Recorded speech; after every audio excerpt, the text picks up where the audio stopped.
This tournament, Clam Milk is a team that, you know, they really don't have the greatest experience going deeper into these big events, and maybe that is showing a little bit here in the DreamHoN Summer Championships. But nonetheless, guys, those are those results. We have our match here, and Game 2 has officially kicked off, so let's go ahead and jump into it. Treff, are you ready? I'm ready. I'm ready, too. Let's go ahead. We got TteS Esports on the Legion side, of course, Complexity on the Hellborn side this time around, and the Blind Bane Faz.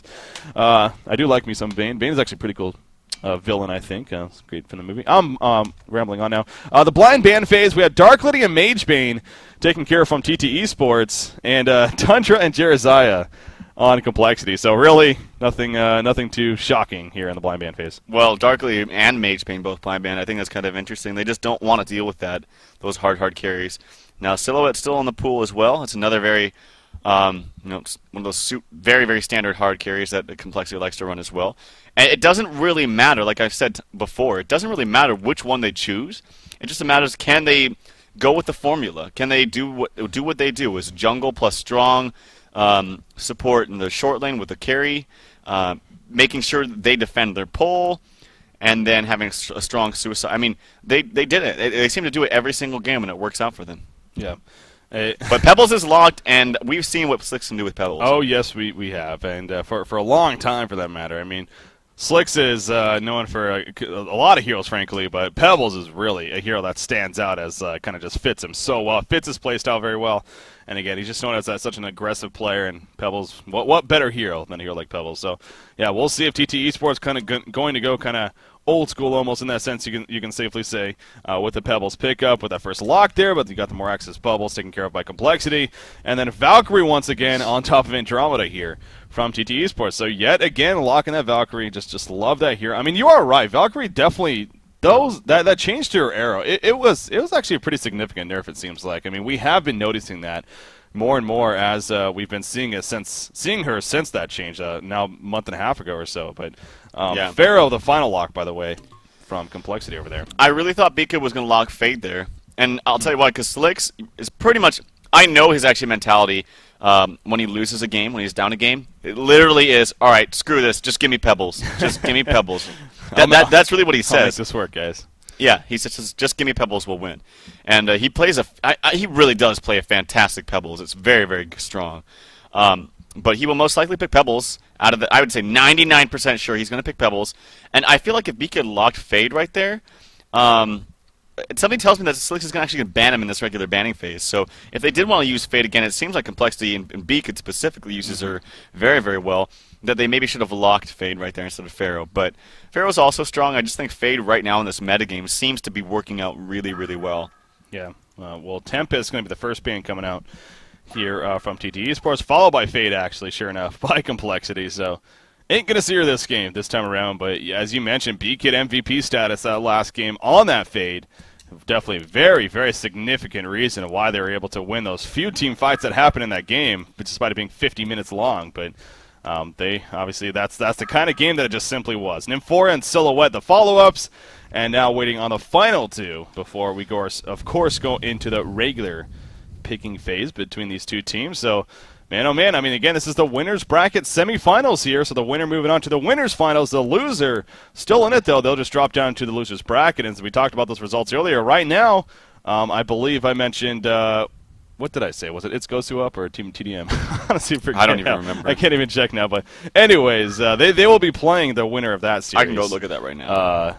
Between It's Gosu and Trademark Esports. It looks like It's Gosu on. Yeah, that's what I thought. So, yeah, the winner of this will play that, and then, of course, the loser dropping down to the loser's bracket. But anyways, the banning phase finishing, Armadon and Ophelia were the final two bans here. Yeah, as well as the Fade and Nymphora. Both banned by Complexity and then TteS Esports respectively. Now, first pick coming out for Slicks. There's a lot of good support still in the pool, as well as Polywog. I do know they love Polywog as well, and then Witchlayer, they play him a lot. But there's just so many good heroes out right now. Or sorry, in this metagame, there's so many different things to choose from. Now, they do go with the Glacius. Again, I think that's very strong. Glacius and Pebbles is we've seen before, just one of the strongest lanes. The slow starts off starts it all off, and Pebble's able to get a very, very easy stun off, and you just combo from there, and it works out very, very effectively. Yeah. So I'm not surprised there with the Glacius pickup. Yeah, and, you know, as powerful as Nymphora Pebble's in, I think in that laning phase, especially for getting quick kills, Glacius is honestly a better partner. Between that Ice Imprisonment and Tundra Blast, sets up those kills early on. Now, granted, of course, Nymphora throughout that mid to later game stage, sure, Nymphora will by all means be better because of that porting, but she's banned here, so obviously, yeah, the Glacius pick just made a lot of sense. Aluna, the first pick by Complexity, again, making sense there. Might as well valuing her very high for good reason. And then we'll see how Complexity follows it up with their second pick here. Of course, many options are on the board. No Mage Bane, though. Won't be able to do that. Or Dark Lady, or Silhouette. So we'll have to be Draconis or Forsaken Archer, you would think, if they're going to choose some type of hard carry this time around. Not just yet, though. Instead, they go with the Behemoth pickup to follow up the Aluna.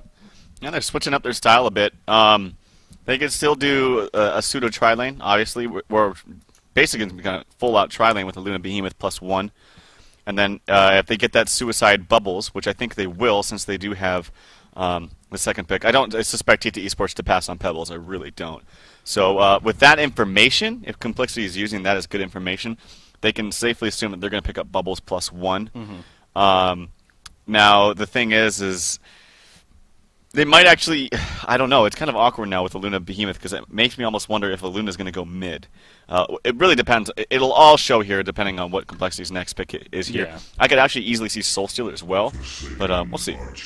There you go. I was mentioning Forsaken Archer, and that's definitely a hero that TteS Esports loves to run, specifically Slicks, but you are talking about that Pebbles, of course, very possibly going to be picked up by them as well. So we'll see if it's put in the hands of perhaps WTF here for TteS Esports instead. But yeah, Forsaken Archer, definitely a go-to carry, especially with this current pool. And Legionnaire picked up by TteS Esports. So definitely some excitement there, and I'm sure, well, again, not guaranteed, but we'll see if White Talibor or perhaps something else plays out Legionnaires. But love me some Legionnaire, especially the Decapitator version. Always a lot of fun. So yeah. Can't wait to see some Legionnaire play here. I know. I think Legionnaire is really, really fun to watch. I also think it's just really, really a strong hero if you get a good early farm. It is very easy to screw with this jungle, though, I'll tell you that, especially in Legion jungle. I really do prefer the Hellborn jungle because the medium and easy camps are much easier to stack and farm right there. Mm-hmm. I know a lot of people like the Legion jungle because you can actually it works well in public games where people don't ward the pole, but that never happens in competitive games. So I really prefer Legionnaire in the Hellborn jungle. But yeah, Draconis now picked up by Complexity. Now Draconis has gained popularity. Pebbles, no surprise there. But I don't even know if I've actually seen Complexity run it. I was just about to mention that. So I don't think this is a comfortable hero for Complexity by any means. Now, granted, you do have Haxorin most likely going to be playing him, and Haxorin arguably one of the best Risers in the game, so, you know, it's safe to say that I'm sure he'll do just fine on him, but doesn't necessarily have the most experience. Now, Moraxis and Bubbles are the final two picks from Complexity. So, as you said, Bubbles +1 happens to be Moraxis, not TteS Esports. They can finish strong here with any hero they pick. Really, I wouldn't be surprised to see Valkyrie, honestly, as their go-to. They could definitely still use that Suicide hero, and Valkyrie, Valkyrie and Pharaoh, obviously, fit that very well. So, I have an update. CM actually conceded in 17 minutes, so they lost 0-2 to Pika. I just got an update. Wow. From the commish himself. Talk about, 17-minute concede. Obviously, as Valkyrie is sure enough the final pick, by the way, but obviously we're in touch with Milkfat quite a bit, and, he likes to gloat a little bit about Clem Milk. Obviously, it's his own team, baby, and everything, and for good reason. They had a great group stages, undefeated there in Group D, of course, fantastic results. It did worry me a little bit, though, with the experience, and I think that may have kicked in there in the quarterfinal stage. And so they're the first team officially out of the quarterfinals. Clan Milk losing to Pikachu. Man, that is quite the result there. But welcome to the DreamHoN Summer Championships, baby. That's what's going to happen, and it's going to continue all the way until August 30th, where we're down to the final two teams, of course. So, now crazy results. Yeah, jump back into this game though. I do want to mention some very TteS Esports style lineup here. With you're going to see a Suicide Valkyrie. Again, I do think that hero is very, very good in the Suicide. I really hope you sell your boots, Valkyrie. I really hope you sell your Bubbles. Boots. I really hope Valkyrie especially sells her boots because she's horrible with boots. Oh no, she's not going to sell her boots. Okay. Yeah, Bubbles is going to keep his boots too, actually. And he didn't even port there with the second shell serve, which is funny, but he is going to make it. He is going to get the ward. Valkyrie not going to be so lucky, actually, as Complexity is all up here. And she does have her leap spell, and she's playing very, very cautiously, but this is going to be exciting. She could. I don't know if they have the burst necessarily to burst her down, but there are 3 heroes up here. Oh, she sees something, so she's gonna run away. So she will be fine, but she does not get the ward in place. She can use that courier though to actually block the pull the first time, which I really think they're going to have to. I gotta say, I did not expect these lanes coming out from Complexity. I thought they were going to be way more aggressive with the Luna and Behemoth and throw that tri-lane bottom. I thought they were going to have something like a Draconis top, which would do very well against a Suicide Valkyrie, even solo. Especially the fact that Valkyrie bought boots. Of course, he doesn't have that information, but either way, Draconis, I think, would beat Valkyrie, at least in the short lane. And then I thought they were going to do a Bubbles mid, but I'm wrong. They're going to go FA mid, or they're going to go Bubbles short lane, and yeah. But that wouldn't be typical Complexity, though, would it? Well, also, Complexity has Chessie on Bubble, so it's already not typical Complexity. Yeah, you're right. We meander, of course, playing actually more Axis this time, so a little bit of swapping going on there. But again, it's all about babysitting specifically Haxerin, just so happens to be playing Draconis this time, making sure that he gets his farm, and of course, especially being up here, we'll be able to go to the jungle, and especially with a hero like Draconis, you'll love to be able to do that. So Valkyrie's just going to concede this top lane completely. She knows that she can't do anything. Now, that's going to tell Complexity, okay, well, Luna Behemoth, they're going to be able to work with the pulls. Actually, he is trying to get there. He does block it. Nice. So some courier blocking, and he is going to be able to prevent that double stacking from happening at least the first minute. But if Complexity is able to roam around with a Luna Behemoth, which those heroes can very well do, hopefully TTA Esports is ready for that and ready to respond. They do have Glacius sitting around kind of helping the jungle, and they're just going to stack this for Legionnaire. I really love this play. They realize that they can't really do anything in the lanes right now, especially Valkyrie. So they're going to take their time and give Riser a lot of farm. Yeah. And this is a great play. Yeah, this is, we're going to see a beefed-up Legionnaire, that's for sure. Being played by Riser, of course, as you mentioned. As a result of really Glacius and Valkyrie doing some stacking all over the place. Man, I cannot wait to see what Legionnaire's GPM is, honestly, after this stuff. This is going to be ridiculous here. With the assistance that he's getting. Now, Valkyrie, she is heading back towards the top lane, actually, so maybe seeing, maybe because she saw Aluna here in the middle lane, figuring that it's at the worst just a Behemoth Draconis now, that she's a lot more safer, and of course, especially with that leap, she should be able to survive if she gets jumped, of course, by a Fissure Stun. So I think it's safe to say Leon Black making a correct decision here. Bottom lane, Bubble's in a little bit of trouble, going up pretty far right there. We'll have to shell surf away, as Glacius, sure enough, comes down to force him back, and Slicks will continue free farming. So a lot of interesting things actually going on in this game so far. But again, I'm really intrigued to see how Riser here on Legionnaire and what his GPM looks like after these several stacks that he's been able to take advantage of. In fact, he's going to triple stack this one now. Happens to be Minotaur spawn, so not the most friendly, but with triple stacks at least, he should be getting a lot of spins. So we'll see how successful he's able to pull this off. But yeah, this is going to be a great start for Legionnaire, but several heroes on both sides are expected to have some pretty good starts here. Yeah, and actually FA, being played by WTF, is doing a really good job here in mid. 9-5 compared to Moon, who's 7-0. And Moon does have Shield and Hatchet as a melee hero. So it's usually very, very easy to get all the CS you want. And now FA has actually had to back up because it is a dual lane now with the Luna and Meraxis in mid. So, yeah, I think FA will still be fine because it is the mid lane. It does, like I said, get pushed back and forth constantly. But, yeah, we'll see how Behemoth responds as well, because Behemoth is actually pulling this, getting a little bit of farm for himself, and this is the best thing. When you double stack a pull like that, and you're able to pull it, if it is a Wolf Commander in one of those pulls, it's very, very good, because they add the extra damage, and the Wolves also have the crit, so it actually clears the wave very, very quickly. Yeah, very interesting, actually. So, yeah, Behemoth definitely going to get some experience and a little bit of farm, as you saw right there, taking out the Wolf Commander, so good job for B-Kid, by the way, playing that Behemoth. Of course, a signature hero of his, definitely. Meraxis getting an early bottle delivered. So he's got that working for him. And as you talked about, Forsaken Archer, WTF, not able to get the maximized farm necessarily because, though, 2 versus 1. But actually, you know, at least she is holding her own quite a bit, I must say, on top of that. So Legionnaire, though, he's just continuing to go through the jungle and clear out those stacks. He is up to 320 gold per minute or so. Obviously, it seems to be bouncing around a little bit because of the situation, but that's what will happen. Only 3.5 minutes in. Draconis, though, at the top lane, he seems to be doing the best so far. As you really expect. He's going to try to get this Minotaur kill. It's going to be close. No, he's not able to get it, actually. But he should be able to get the Gotar there, as yes, he does with that Blazing Flight ability. But, man, yeah, again, Haxerin, widely regarded as one of the best Risers in the game. I really can't wait to see what he does with Draconis, because this is, again, you can safely say perhaps the best farming hero in the game as far as ranged carry goes. So yep, it's going to be a lot of fun to watch, at least I think, and we'll see how TteS Esports is able to handle the game. So looking for Forsaken Archer in the middle lane, taking a lot of pressure actually from Meraxis, who's doing the dive. Had Bubbles coming in. The crippling volley going to miss right there, But he did get more access to dodge away, so maybe it's going to work out in the end. And, oh, the final axe just out of range, but Forsaken Archer able to live. Valkyrie kind of running in, almost suicidal right here. Got a 3.5-second arrow on the bubbles. Oh, that's why, yeah, but having to leap away. So, but no kill coming out just yet. That was actually a really good idea by L or WTF. Yeah. He used the volley and tried to anticipate where Bubbles was going to port to the shell, but TteS did a good job even responding to that, so kind of one-upped him and went a little bit further past where the volley was placed. So well played by both L and Chessie there, and then L actually able to use that health potion to save his life there, and that was a very fun exchange to watch. Yeah.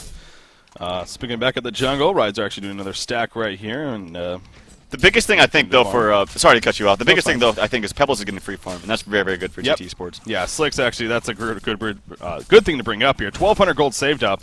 So, again, we'll see. Is it going to rush something crazy like that quick portal key? I wouldn't think so. I think, finishing the Steam Boots and maybe even a Ring of Sorcery, especially since he doesn't have an Amphora teammate here. Would make a lot of sense here for Slicks on this Pebbles with the farm that he has. But you pull up that gold per minute chart, and he's up there with the best of the best. 350 gold per minute. There we go. He goes to the side shop, finishes his Steam Boots. And, again, 345 gold per minute. Legionnaire, though, is leading the way. 355, 360 gold per minute now.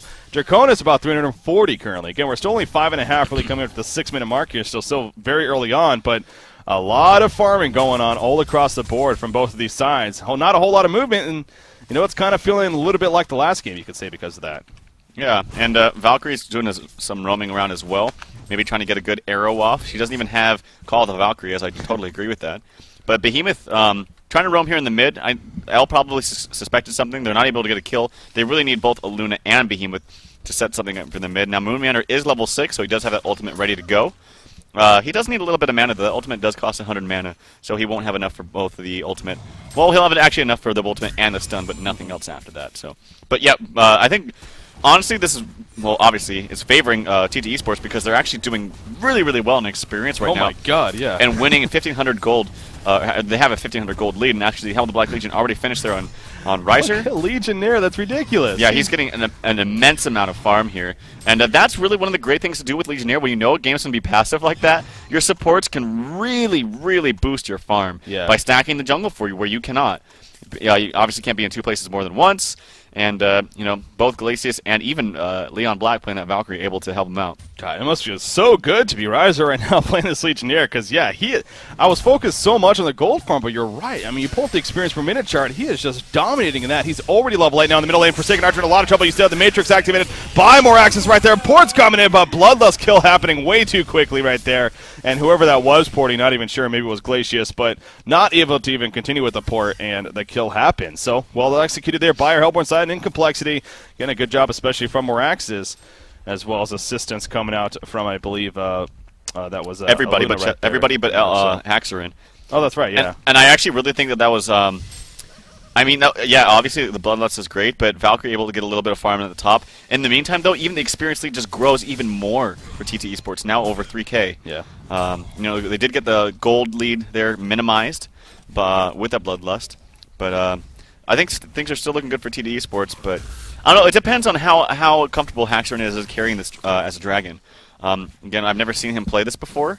It does farm very, very fast. The Ancients are already triple stacked and ready to go, so whenever he decides to go down there and do that. Now, this is exactly what Complexity does a good job at. They realize that top is an open lane, and DreamHoN can farm the jungle just similar to like a Silhouette. And he's going to leave that lane open for B-Kid so that he can get a good farming level, while Haxerin will take the jungle. So it's very, very smart. Yeah, and of course, getting B-Kid on Behemoth, especially that portal key as soon as possible, definitely a key here. By all means, still way, way off, but still, at least that will help. Now, speaking of portal keys, Slicks has 1,600 gold saved up, so he's got Steam Boots, and it looks like portal key is actually very likely going to be his first item of choice here following the upgraded boots.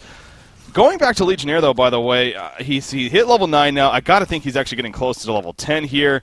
It's pretty significant that he's the one especially getting such a level advantage, because when you think about it, having that level 2 decapitate early on in a game, 450 life or less, it will one-shot you. It will kill you, no doubt. Bubbles has 492 health. Exactly. you charge anybody here on the Hellborn team, especially with the creep wave nearby. There's a good chance that it's a guaranteed kill because of that. I mean, that's kind of ridiculous to think, but he can get kills to nearly one-shotting heroes, like you said. So. Bubbles' life right now, as Bubbles' life is right now, he could blink in and one-shot him. Yeah. With that's really funny to look. Yeah, with the health bar, you're like, that's ridiculous. But no, when you do the numbers, bam, dead. That makes sense. So that would be so funny to watch. That is a big deal, and he's again continuing to farm very well on top of that. But Draconis farm is getting bigger and better as you would expect. He is at 410 gold per minute now. He's got the sustainer picked up, so well on his way to a rune cleaver. Just kidding. Nullstone here. I just like to have some fun like that. I'm not that stupid. Nullstone going to be finished though in the near future here on Draconis. Yeah, very, very standard. And I actually think he's ready to take out this triple stack. I really think he should just leave this top lane completely for B-Kid. I really do. He can actually take this with some assistance from Chessie, and that would help out Chessie get some levels, because Chessie is severely under-leveled right now, only level 3.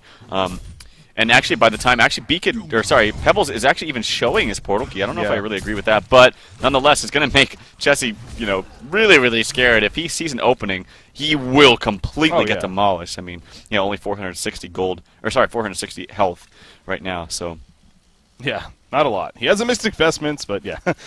Ain't going to be a lot chance to survive. And in fact, you see Pebbles thinking about running back in. He really just wants to dive this tower. He's going to go for it. No, he is going to fall back.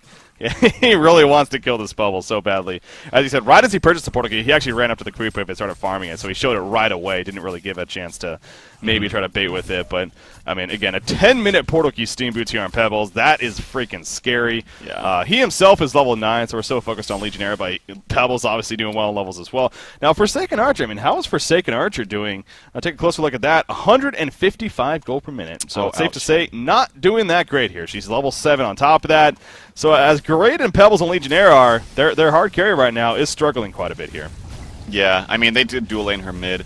And actually, these Ancients are being taken out by Axford and Bubbles, and then even Franzi comes in there to join the fun. And that's going to help give a little bit of, a lot of farm to Draconis and a little bit of levels and experience for both Luna and Bubbles, as they really do need it. Right there, Luna actually does ding, hits level 5. And really good warding coming out there from Franzi, or actually Beacon placed his own ward up at the top. He's like, you're not going to buy me a ward? I'll buy one for myself. So he places a ward to spot any kind of ganks, especially from the Pebbles, because they do know now that Pebbles does have that portal key, and if he was able to TP up top, it'd be a very, very free kill on Behemoth, but Beacon places a ward for himself, and is able to just free farm up in this top lane, now level 6, getting a decent farm. You look at Pebbles just pushing his way at this bottom lane. Bubbles is right next to him. Obviously he has no clue, but Bubbles is just leeching experience as much as he can. So actually pretty solid play there from Chessie, but again, tower pressure being applied. So really, you got to think here for TteS Sports. Now, Legionnaire's not going for a portal key. He's actually going for a Soul's Bulwark next, so he's not going to really be that follow-up tool to this Pebbles in the sense of being able to blink in as well and have that gotcha surprise. As he finishes the Soul's Bulwark right there. Again, this is just ridiculous the amount of farm he's getting. But I don't know, how do you feel about that? Because I kind of feel like right now, especially with the way this game is going, TteS Sports, they really need to play an aggressive game here. I don't think they necessarily do, to be honest. They have late game. They still have late game with FA and even Valkyrie, despite how horrible of a start Valkyrie's had. Not the player, but just the hero. I mean, Leon Black could not do anything up there just given the circumstances. But I like the Soul's Bulwark pickup. I don't think that they need to force any kind of massive portal keys. I think anything that actually he suspected that that's where Bubbles was, but almost Chessie made his way up just a little bit further. But I think anything that Slicks can do with his own combo is all that they really need. I don't think they need the additional blink from Legionnaire, at least yet. The Soul's Bulwark is actually going to help him farm and push just a little bit more, and it secures a little bit more of a late game, in my opinion. But it's just a matter of, can they do something with it right now? Because if you're just going to go keep farming back in the jungle with the Soul's Bulwark, I guess it's good if you get that early blink or right after that. But I think they really should group up because that aura from the Soul's Bulwark is very, very effective. Yeah, that's kind of where I'm getting at, though. I mean, again, Pebbles, he's had that portal key now for actually 3.5, nearly 4 minutes coming close, and no kills, not even an attempt coming out yet. I mean, again, he pushed the bottom lane, and so he's got a lot of farm from that, just around the creeps and then pushing the bottom tower, but he wasn't roaming around with the portal key. So that kind of goes to that logic that we'd like to talk about of, You know, why are you going to invest in an item with no stats other than simply for the surprise effect of jumping in to combo somebody down when you're not going to use it for a good 4 or 5 minutes? And at this rate, that's basically where we stand. He's going to go to the side shop right here and actually pick up a mana battery, but he still has 1,700 more gold saved up. So they're going to try to bait Valkyrie right now. But you look at the minimap, and absolutely nobody is up here currently for complexity. So yeah, no kills again going to be happening for Slick. So he's even going to start being static a little bit and not going to be getting any kills out of it. Yeah, Complexity's doing a good job of just avoiding him, really. He's not able to do anything. I mean, I don't blame them. They're doing a good job of just finding him. They have that ward again that still spotted them out with the TPs, and they just ran away. They don't want to deal with it because Pebbles will combo pretty much everyone on this team. Well, he's not going to kill Meraxes for sure, and now that the Nullstone is picked up by Draconis, although he can toss him to himself and kind of override the Nullstone, but even then, Draconis with Strength Steam Boots is sitting in. Actually, the stun comes out from Meraxes with the double damage, and then the Haxor comes out with the nuke, able to get a very, very easy kill on Leon Black. That's one thing we didn't talk about is Moonmeter does have a portal key of his own. Well, yeah, which he just got very recently, and again, that's a prize factor. He picks it up, sure enough, pushes the top lane, and before you know it, Valkyrie's dead before Pebbles can react, which was the whole reason why he was up here baiting that Valkyrie. So very good job, actually, by Complexity. Now the double damage rune is still activated for another 18 seconds. In fact, Marxus jumps in the background on a Forsaken Archer. Delagma is going to be used, but the Matrix is activated, so he's going to take all that damage. B5 for now. Piercing arrows on top of that, and actually Meraxes is taking a lot of damage from a Kelfit in the background. Nice Fidget Stun as well, kind of disorienting this Legion team. 3.5 second arrow, though. Pebbles running up. He doesn't have enough mana for a chuck. There we go. He gets enough mana, and down goes Meraxes. So they save the tower. They turn around a kill on a Meraxes, getting their first kill of the game, mind you, which is, oh my god, 15.5 minutes in to only get the first kill at this point with their team is kind of ridiculous to me, but you got to give credit to Complexity with that said, but still, well played by TteS Sports, and now they're going to counter push as a result. I see Moon do this a lot, and he jumps and just kind of expects the rest of the team to have a portal key with him. But no one else is able to follow up. He goes so far behind the tower, or just so far away from his team, no one else is able to follow up. Maybe B-Kid can follow up with a stun and Bubbles with a shell serve, but that's not enough. I mean, I imagine something in Skype was, we can't follow up on that. He just went too far, and that was a good job by Moon to actually get that Arcane Shield off. I believe it did cancel out or nullify the Ice Imprisonment coming out from Glacier, so that was good, but eventually did get arrowed. Good job by Leon Black, and was able to fall, or they able to get the kill on him. But yeah, I see that happen a little bit too often, unfortunately, and now he does play it generally solid, but like it's little things like that that actually bounce the other team back in the game. And right now, before that, they actually had a pretty, I mean, it was a decent lead considering the fact that they were down like 3,500 in experience at one point. Yeah. But now it's definitely in favor now of TteS Sports again. Now Draconis is farming very, very hard. He is the highest level in the game.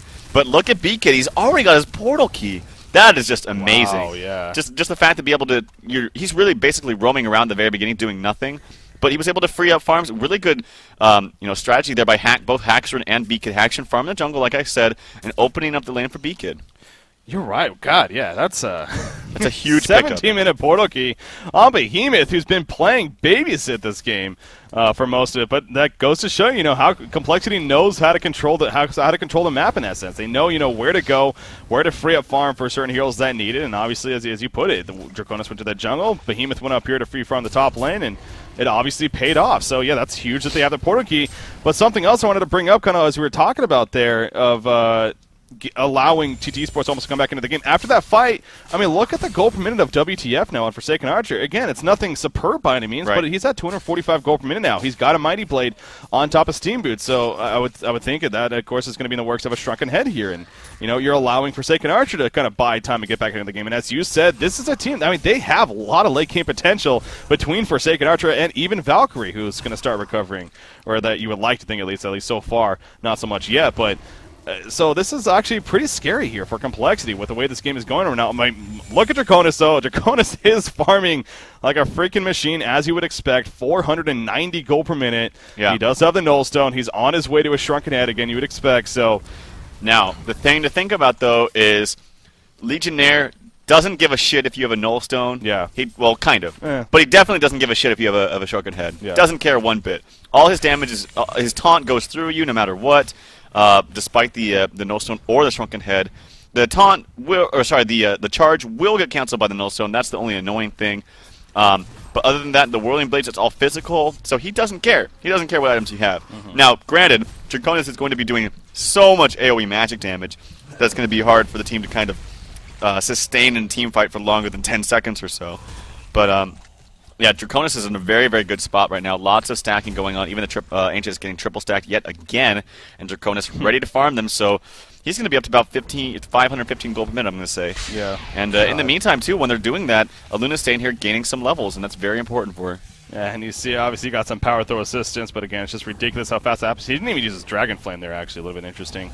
For whatever reason, not using his abilities, but hey, that's his choice. He hits level 15, and as it's even more, 526, near 530 gold per minute. So, obviously, that's to the credit of Franzi, the support as well. He has been doing a great job of stacking not only the jungle camps, but those Ancients. So, give credit where credit's due. I'm sure Chessie has actually been assisting with that, so definitely props to him. And that's what you do, especially when you have a hero like Draconis. Oh, Pebbles jumped in right there, but he didn't do anything with it, actually. That was very interesting. It's almost as if he was trying to bait the Arcane Shield to be used from Moraxis, but Moraxis didn't use it, and they just kind of looked at each other funny, and then he fell back. So that that was just an odd circumstance right there. Yeah, that was kind of interesting. But, yeah, no, FA, you mentioned it before, FA has kind of slowly got back into farm. Actually, initiation coming out onto Legionnaire. The Moraxis Matrix comes out. Legionnaire falling so fast. Double damage Dragon right there. Behemoth comes in with the ultimate. Doesn't really get all that much, actually. Stun comes out. Pebbles goes back in onto Behemoth. Gets the kill, but he might be in a lot of trouble. The Dragon Flame coming out. And then there's the Shrunken Head. He's going to be doing so much damage. Pebbles will most likely fall. Glace is able to TP out. Very, very close right there. And they're trying to pursue, but they're not going to be able to find anybody. So actually, Moon Meander comes in at the end. But that Shrunken Head, good timing. It just... Oh, it's so hard to deal with that. Pebbles buys back. He wants to try to get a kill on this. The tower goes down, but no, he's not going to be able to. So Slick's very hastily using a buyback right there. And then, as you said, the top tower also goes down. So, man, that portal key on Behemoth, that was the difference maker in that fight right there. He had a great portal key ultimate initiation. It was a little bit interesting that he didn't follow it up with the fissure right away. Honestly, if he did, it actually would have been very good, but he couldn't see that because of the Valkyrie Prism. So it kind of made sense, at least initially, why he was so hesitant. But he ended up getting a good block, and obviously we saw the end result. And well, that was a case of, well, Complexity being the ones to catch TteS Sports. And obviously Riser dying right off the bat. That doesn't help either. He got bursted, man. I mean, he died quickly right there. There was a double damage Dragon. It seems like the Dragon, when you pick this hero, it's like it comes with the double damage. Yeah. Like, it's a side, side dish. Oh, no! The tower gets denied! Pebbles went in to get the tower kill. He gets locked down a stab. Legionnaire comes in with the taunt, and he's going to take out Behemoth right there with that level 2 decapitate. Moraxis is trying to live through this kill. Field going to be used, and actually turn around potentially for that. Oh, the Cataclysmic assault from Draconis! The Dargon, the Golden Dargon, doing so much damage now. Legionnaire will very likely fall as well. Yes, he will. The only survivor is Valkyrie, who's actually still trying to survive right here as Bubbles is chasing, avoids the power throw right there, but now running into jumps. The GGs are already being called. Are you kidding me? I don't know about that. We're 22 minutes in. They're calling GG well played, and the game is over. Wow. Yeah. That just ended so suddenly right there. I think there's just massive amounts of frustration at this point. I think that's a very, very hasty GG. That is. I mean, Draconis, it was level 17, so it's very unfortunate, but I think that's too early, honestly. I think they would have opportunities in that game still to come back. You always have opportunities with the Pebbles of the portal key. So it's unfortunate. I'm at a loss for words. I really am. I questioned a little bit after that first game whether or not that was hastily 50 minutes in, and again, but I understood it. It was a case of even if we bought back, we were just Mage Band was so far, we probably weren't going to win. So again, it makes sense. And the Tempest hole was on cooldown. It was on cooldown, yeah. So it really is like, okay, that is the game. Let's just go ahead and move on. This game though, that inexcusable, really. I mean, yeah. There was still so much more game to be played. You have a late game team that, sure, Forsaken Archer wasn't having the greatest farm, but she can definitely eventually recover. You had Legionnaire and Pebbles get off to a great start, and obviously after that fight that hurt, and Haxrin was level 17, farming 613 gold per minute at that point in the game, which is pretty damn ridiculous actually when you look at it in that light, but still, I think if you're TteS Sports, you're down 1-0 already. This is the winner's bracket semifinals of the DreamHoN Summer Championships. You don't give up that early. I mean, again, to each their own. Obviously, they have every right to do that by all means. But I don't know. I think that just like you said, I think that was definitely a little bit hastily right there, and a little bit unfortunate, honestly, from a spectator side of view as well. It would have been nice to try to see at least a comeback chance. But Complexity, man. It's complexity after all. And sure enough, they're still yet to lose a game here. And They won't. Chop's sitting there lose a game. gloating, basking in the sun right now. They will not lose a